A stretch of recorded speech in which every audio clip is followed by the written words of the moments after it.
tonga sy dala zanagasikara mbola avy nareo resaka tafatafy momba ny olondrondray resantsika androany de nitorevitra tokanareo de atao ohatran'ireny hoe misakafony amin'ny restaurant reny a ianareo anankiroa rehefa raikitra ny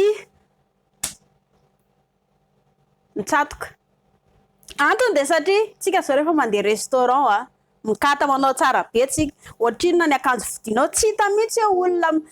fahadiran'ovana ianao rehefa mandeha restaurant ataontsika hoe mandeha gastro pizza le makamaka sara tsika zay mantsy zay fitiavantsika malagasy rehefa mandeha gastro pizza de maka sara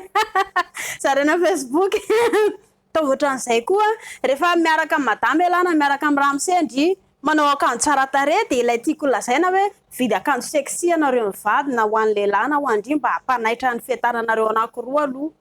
de rehefa misakafo indray nareo de tsy maintsy présentable andrehetra rehetra eo tsy maintsy hinana fourchette anareo roa antsy sy ny rehetrarehetra tsy maintsy tsingitsingina be rehefa misakafo ary ambon'izay ihany koa ianao tsy maintsy eo ihany koa ilay hoe monsieur hoe deba zany manindry zany de ohatr'izay ihany koa rehefa miaraka amin'ny olo-tianao ianao ataovy ilay hoe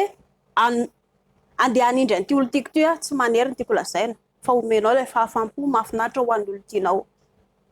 eo ihany koa ilay hoe rehefa isakafo zao itsika tsy tonga isika de commande vary be tsy izay mbola commande rano aloha mbola micommande ranom-boankazo kely aloha de mbola miresadresaka mitafatafa amin'ny namana eo iny zany ilay préliminaire ataonareo mivady ao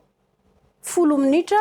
raha aingana indrindra de ohatr'izay ihany koa le préliminaire mba ampiana tsirotsiro-sakafo kely mitavatava kely mitsikakakaka kely de ohatr'izay ihany koa nareo vady eo mifanaikitra mifampikapoka mifanongo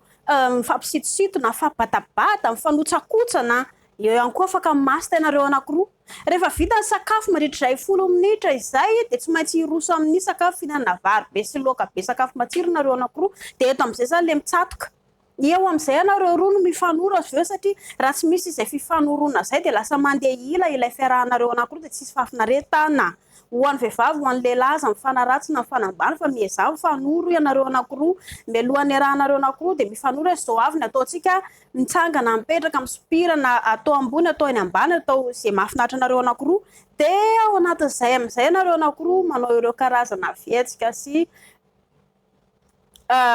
tianareo atao manodidina zay fiarahana zay ary jereo tsara ampivy feo isika rehefa misakafo isika de milenda somary mikipika namatsiro zany sakafo zany tena mahafinaritra be de ohatr'izay ihany koa ianao rehefa miaraka amin'ny vadinao ataovy matsiro be ohatran'izay tsara be lesy zany atao ohatran'izay mihitsy kipiso le ohatr'izao mihitsy lesy ny tena mahafinaritra be mihitsy zany toy izy ihany kipiso ohatr'izao ndray lesy nataony ela mba hampiana izay fiatsika mahafinaritra zay le feo mahafinaritra zay tsara ihany koa manao mamoaka feo ny lehilahy tia ny vehivavy mihaino lehilahy le mamoaka feo de mba hampiana ihany koa le izy rehefa mifanentana sy mifameno ohatr'izay nareo anankiroa de samy mahazo fahafinaretana ny andany sy ny ankilany amin'ny farany manome pourboire ho an'ireo serveur servi ireo mpanolotra sakafo ianareo de ina indray zany atao rehefa vita indray ny ataonareo anankiroa sy tonga de mitsangana mandeha mandro ny vehivavy madikidiky ny lehilahy koa tonga de rendrika be tsy izay ny atao mijanona 10 minitra aloha anareo anankiroa izy zany le pourboire nomenareo an'ny mpandroso sakafo teo de fampiresaka kely nanahoana izy teo piso de ahoana ndraiky ny tokony ataontsika manara tena aloha mihitsy aloha maka position tsara be mihitsy manaraka toytsika ataontsika mbola tsara no le androany iny atao zay anareo mifameno ianareo roa amin'izay fotoana izay ny lehilahy tsy mandany andro mandeha mitady ary ambadika ary madama ihany koa nahazo fafiny de eo raikitra foana nareo anankiroa de zay aza menatra aza matahotra mifampiaino mifameno mahazo fafinaretana tsara nareo roa amin'izay fotoana izay mahazo